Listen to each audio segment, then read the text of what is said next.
1994, malaking balita. Dito sa Pilipinas, ang karumal-dumal na pagmasaker sa 3 mag-iina sa sarili pa man din nilang tahanan sa Lipas City sa Batangas. Makalipas ang mahigit 3 dekada, ang mga kaluluwa ng mga biktima, di umano, hindi pa rin natatahimik. 1994, April 9.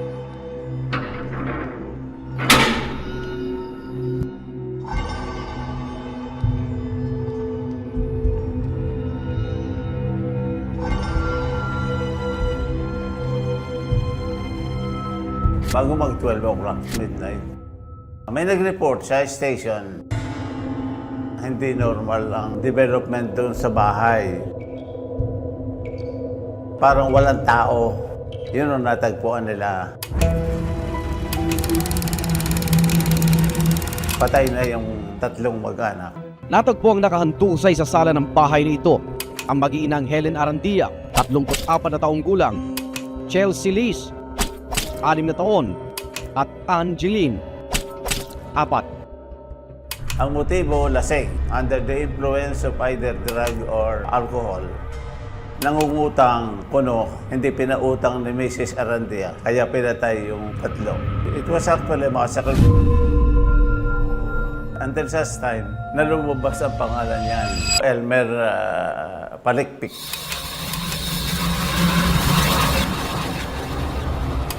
Pinaresto si Elmer Palikpik, nagyayabang na may kaso siya at tumatay siya ng 3. Hay ka sa drugs, gano'n? Hindi damo po lang makapilaso na. So, under influence ka ng drugs? Hindi naman. Yung nanay, mahigit ang 50 ang sugat. Yung bata, yung 4 na taon, ang 17. Yung 6 na taon, 18. Eh makita mo talagang galit na gustong pumatay. Yung isipin mo paano ginawa. Yung biktima, pare mo, nakahiga na. Tapos bumilang ka kung ilang saksak pang ginawa. Siyempre, pag saksak mo isang tao, tumba. Yun, susundan mo pa. Kahit na 20 na lang.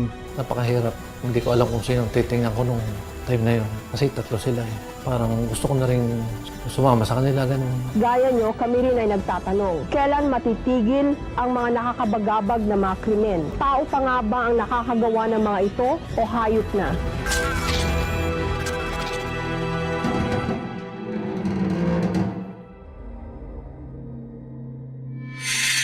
Dream house kung ituring noon ng pamilya Arandia ang kanilang unang bahay sa Lipas City sa Batangas. Mula nung nangyari ang massacre, ang bahay hindi na tinirhan pang muli ng naulilang padre de pamilya na OFW noon sa Saudi, si Ronald Arandia. Dahil sa malagim nitong kasaysayan, ang bahay patuloy pa rin ngayong pinangingilagan. Sa tuwing ako'y dumadaan dito sa harapan ng bahay na ito, tumatayo ang balahibo. Ako'y nagro-rosary habang naglalakad. Hindi ako natingin sa bahay na yan. Pero ang bahay, 4 na taon matapos ang krimen, pinaupahan at ang mga nagrenta rito noon, nakakapanindig balahibo raw ang naging mga karanasan. 2017, napadpad po ako dito dahil nga po sa katigasan ng ulo, dito pinadalo ng magulang sa ate. Ba't ganito yung ilaw? Ang siste, si Mary Lord, tumira sa isang bahay. Na wala siyang kaide-ideya na may malagim itong kasaysayan. Dati po kasi may kwarto po yan dito na parang ginawa-gawang tabing na mga plywood. Diyan po ako unang inilagay.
Sinaksak po talaga ako na ang sakit-sakit. Yun po, nagising po ako, tapos pawis na pawis, natakot na takot. Tapos nung sabi ko kay ate, te, may ano ba dito sa bahay na to?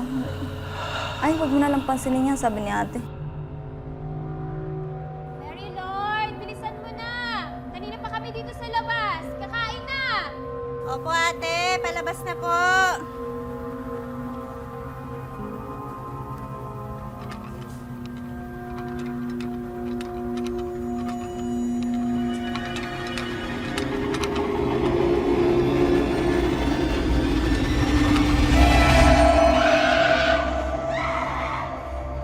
Ito lang po. Tumpa lang. Sabi ko, te, may nakita ako sa loob. Is paano magkakataon? Nandito tayong lahat sa labas. Pagtapos dyan, nailipat naman po ako dyan sa yung master's bedroom na yan. Naging solo ko po yan. Pag 10 oras din ng gabi,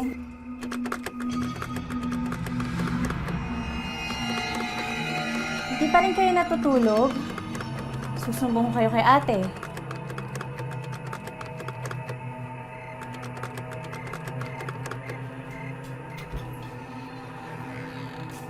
Junjun?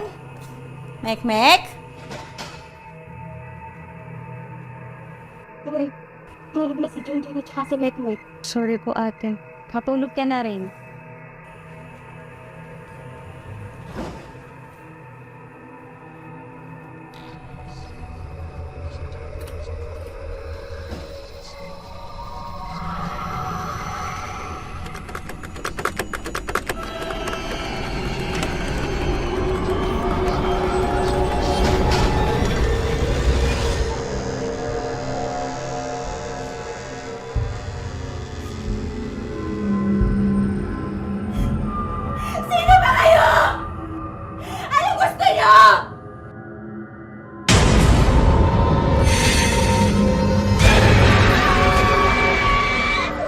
ngayaan ko, pero hindi. Hirap talaga ako matulog po dito sa bahay na to. Hanggang ang iba raw mga nakatira sa bahay, hindi na lang daw basta nagpaparamdam. Nakahiga po ako noon. Alam ko pong gising ako noon. Yung nagmumuni-muni po ako. Kasi hindi nga po ako mapakali sa loob ng bahay po talaga.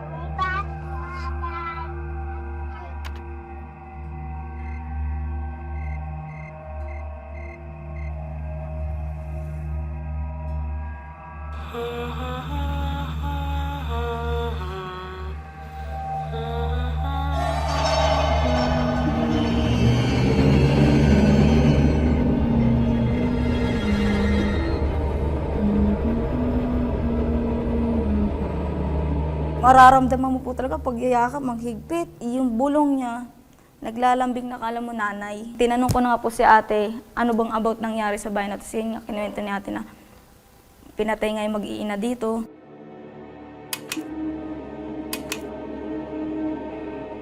Wait, hindi ka ba kinakilabutan dyan?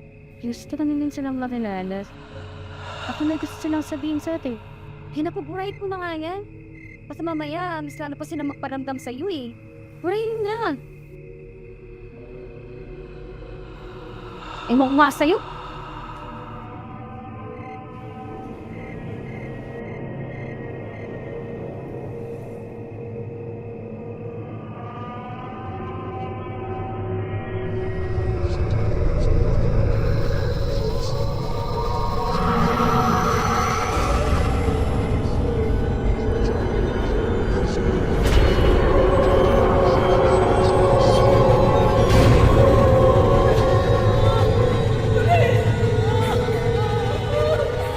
Kita ko po talaga sila, 3 sila. Sinaway niya ako na burahin lahat ng litrato nila. Automatic yung binara ko po talaga yun sa sobrang kaba ko kasi iba po yung mapuputi, tas kita mo po yung ugat niyang maninipis pero may itim na. Nagkabit ang aming team ng mga CCTV camera sa 4 na parte ng bahay. Isa sa harap, isa sa sala, sa kusina at sa master's bedroom. Sa unang gabi pa lang, may kakatwang nahagip na ang mga CCTV camera. Sa kuhang ito sa master's bedroom, ilang minuto bago sumapit ang hating gabi, makikita ang bintana sa loob ng kwarto. Sa likod ng bintanang ito, matatagpuan ang kusina ng bahay. Dito mapapansin ang parang puting figura na dumaan. Nanatili ito ng ilang segundo hanggang bigla na lang naglaho. So may napansin kami na parang white dun sa bintana na nag-appear. Dahan-dahan siya nag-appear, then dahan-dahan din siya nawala. Kung sapot siya ng gagamba, makikita mo siya sa screen na lilipad-lipad. Kung ilaw naman, may nag-ilaw dun sa likod. Yan nga lang kasi meron din tayong CCTV dito sa may kitchen. Pero upon review ng same timestamp ng dalawang CCTV, wala po nag-iilaw dun sa may kitchen.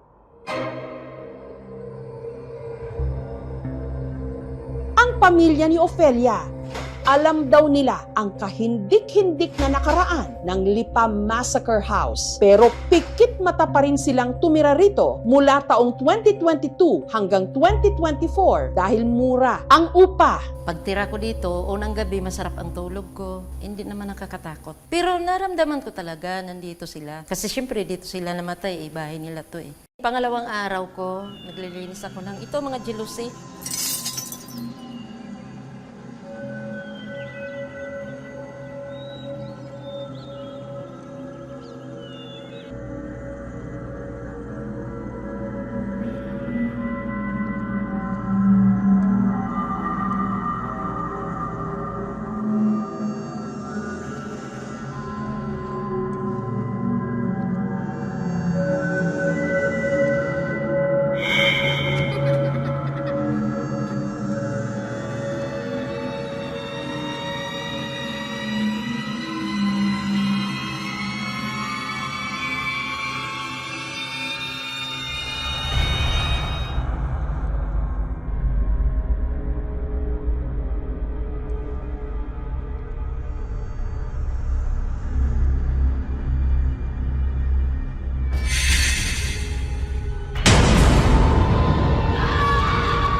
Ginanon yung buhok ko. Talagang inawi. Sabi ko, wala, iba na ito ha. In Jesus' name na ganon ako.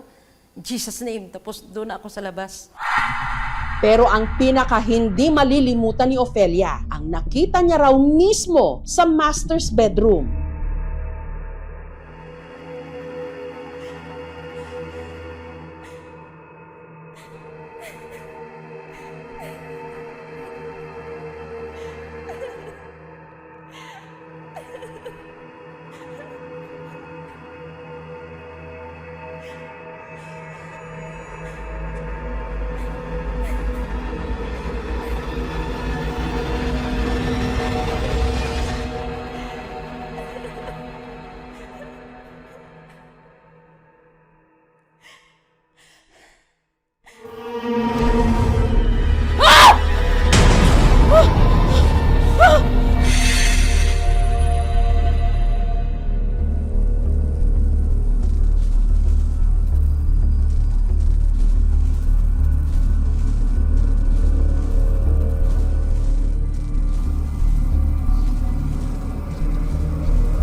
Pag ang tao daw namatay sa dyan na lugar, nandyan talaga siya.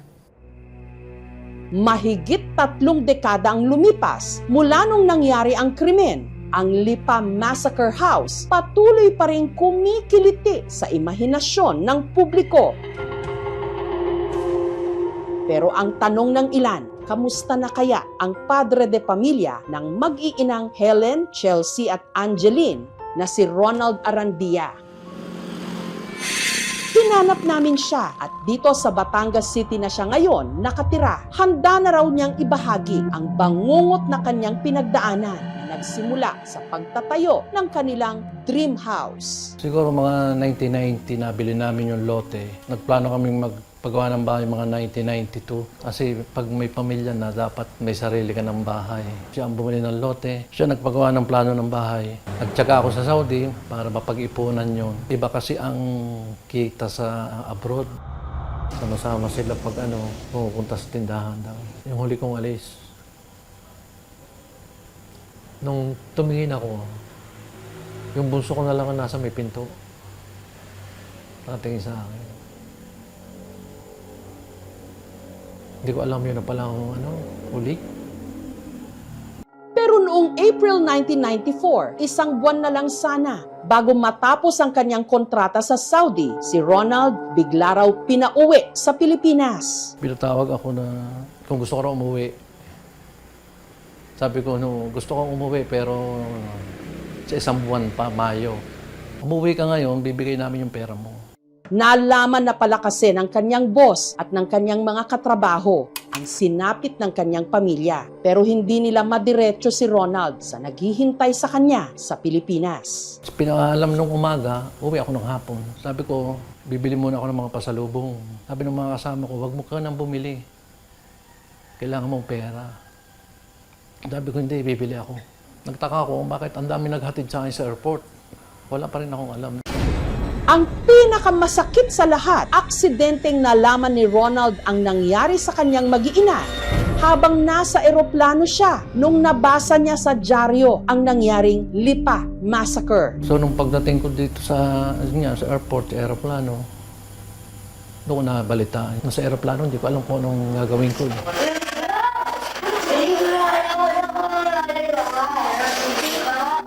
Napakahirap. Hindi ko alam kung sino titingnan ko nung time na yun. Kasi tatlo sila eh. Hindi ko alam kung paano ko nalampasan yun. Parang gusto ko na rin sumama sa kanila, ganun. Batid ni Ronald ang mga kwento-kwento na hindi pa rin daw natatahimik ang kaluluwa ng kanyang mag-iina at naroon pa rin sa kanilang tahanan. After ng libing nila, dinalaw nila ako. Nung ako'y nasa kwarto. Lumamig yung dalawang baraso ko. Pero inisip ko, naroon yung dalawang anak ko sa tabi ko. Nung babangon ako, mukha ni Helen yung nakita ko. Ang sabi sa akin, mag-iingat ako. Hindi ko yung malilimutan. Ano nga ba ang mga sakit at hinanakit ng mga patuloy na naninirahan sa Lipa Massacre House? Sa pagpunta roon ni Ed Calwag, madadama pa rin kaya niya ang sinasabing kaluluwa ng mga biktima. Una munang lumibot si Ed sa bahay kasama ang mga dating nagrenta rito na sina Mary Lord at Ofelia. Uy, sakit ah. Sakit sa ulo. Ate, may nakita akong babae. Siguro mas mataas ng kaunti sa inyo. Mga ganito.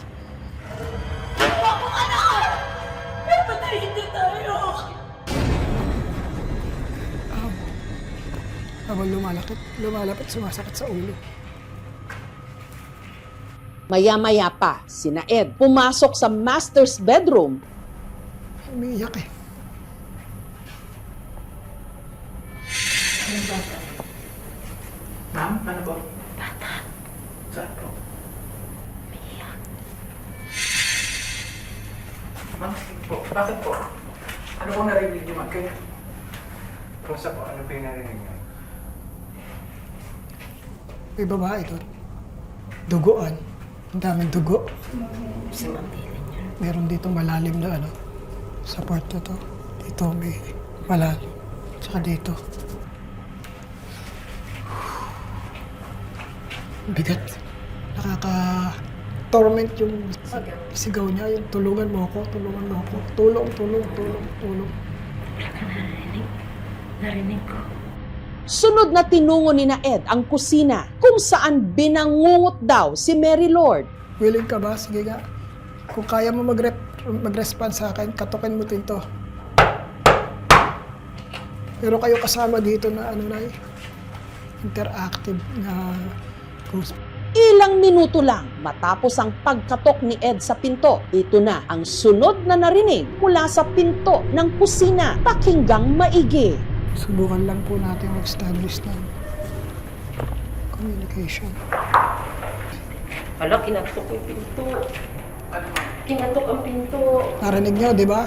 Ginaya niyo yung katok. Narinig ko na. Hindi kumatok. Nandiyan siya eh. Opo. Halika rito. At ang katok na ulit ng isang beses pa. Halika. Sige. Nung reviewin ng aming team ang kuha ng mga CCTV, na i-record din dito ang tunog ng mga katok.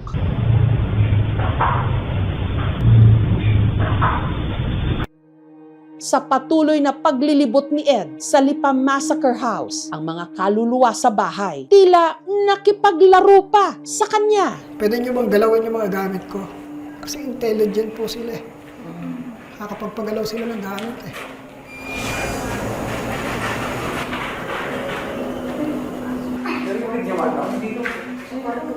Dito sa kwarto. Pero sa CCTV nakuha nung mismong mga sandaling yon sa master's bedroom kung saan nanggagaling ang mga kaluskos, wala ni kahit anong gumalaw. Diyan, kwarto na yan. Huwag yan! Hindi yan, hindi yan. Ayoko ng ganyan. At nang lapitan na ni Ed ang silid na pinanggagalingan ng tunog, Nagre-response pero ayaw nila yung lumalapit. Oo, ayaw nga yan. Pag nag-iisa ka lang yan.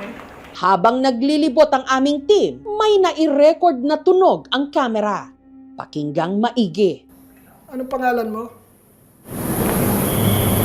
Parang sigaw ng bata. Ulitin natin para sa mga hindi agad naniniwala. Anong pangalan mo? Pag nagsalita yung isang tao, hindi lang naman siya isang frequency lang eh. So madami siya sa spectrum. Yung nakuha natin, single lang siya. So ibig sabihin, hindi siya normal na tao. Possible na ito talaga paranormal. Sunod naman na pumasok si Ed kasama ang padre de pamilya ng Arandia na si Ronald. Nandito kami, kasama ko si papa niyo. Helen, si Jeline, naririto ako. Nandito si papa niyo. Nang walang kung ano-ano.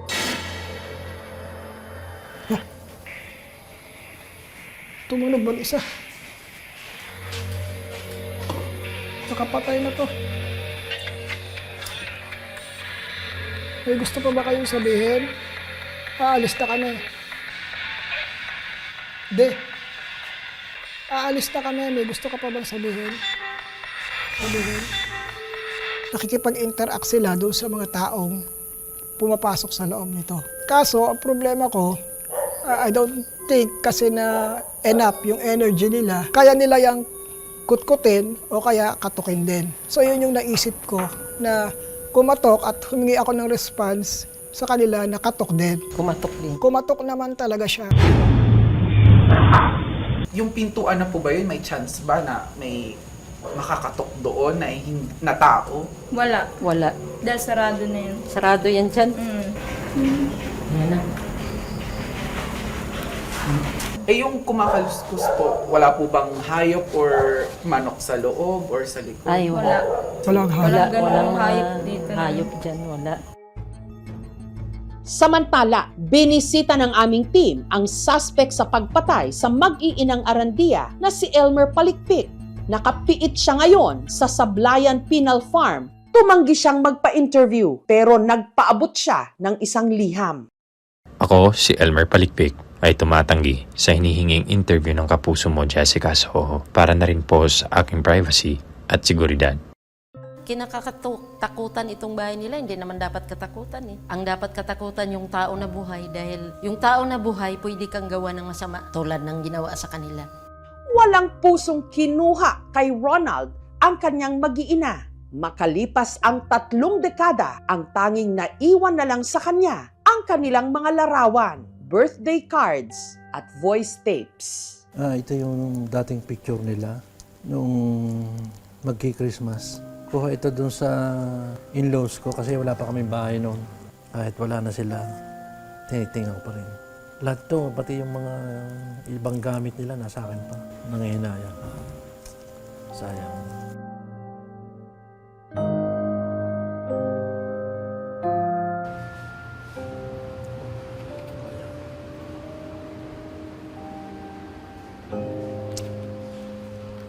Oh, hindi ko kaya eh. Papa, happy birthday to you. We love you dearly. Thank you for everything, Papa. Papa, you probably don't realize how special you are, but you're everything most loved and admired in a father. Happy birthday. Love you. Papa, from Chelsea Jilin.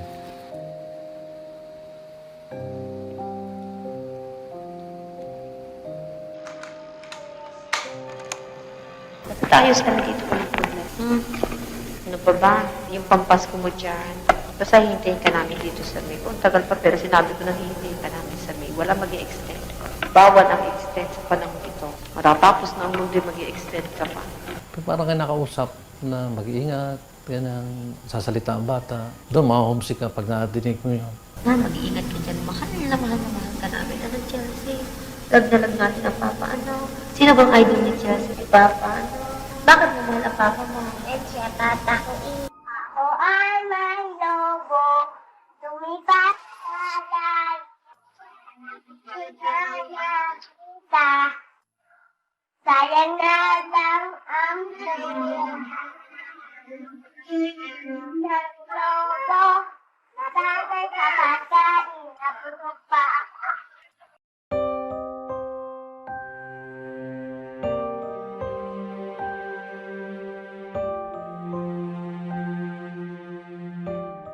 Parang ako nahingi ng sorry dahil hindi ko sila naipagtanggol noon. Ang lumang bahay nila sa Lipa na pagdesisyonan na ring ibenta ni Ronald, pinabendisyonan na rin ang bahay. Manahan ka, Panginoong Hesukristo, sa piling ng mga nagpapasinaya sa bahay na ito at humihiling ng iyong pagbabasbas.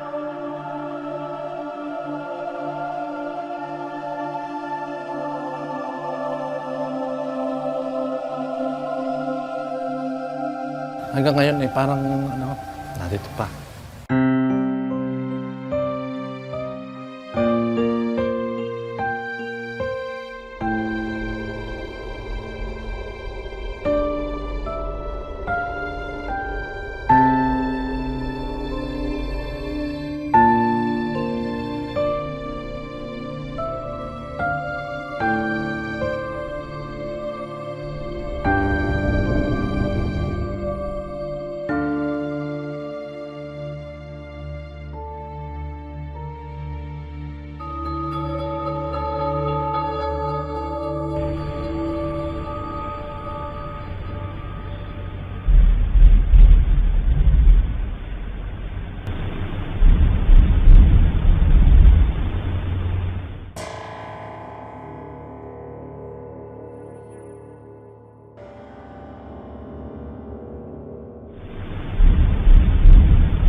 Nakita natin na may activity na gumagalaw sa loob outside the wind. Possible na paranormal siya kasi kahit walang tao, walang ano, maririnig natin na gumagalaw yung pinto.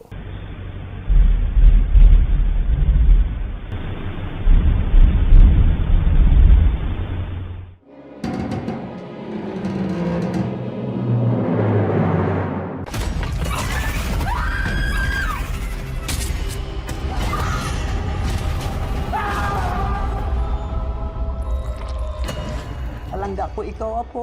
Palangga ako man, Kaula. Ba't ka nagsiman? Naharap ko to eh.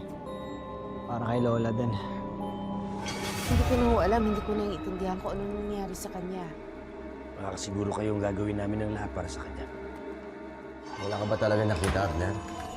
Wala ka narinig? May gumagala na berbalang dito sa atin.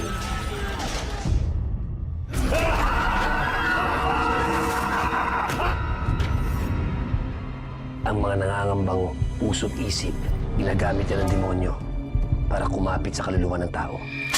Alam mo kung sino yung dapat mong ipagdasal na hindi mo makita?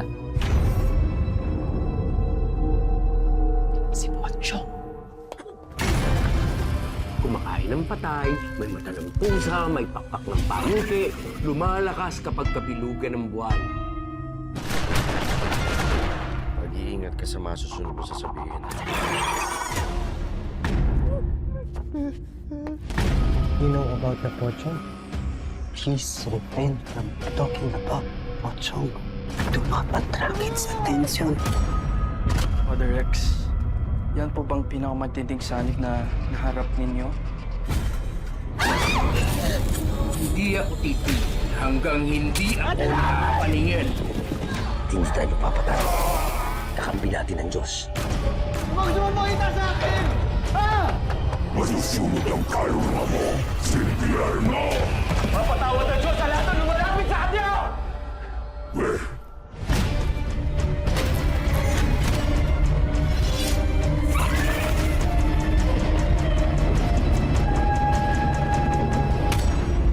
Ito po si Jessica Soho at ito ang Gabi ng Lagim.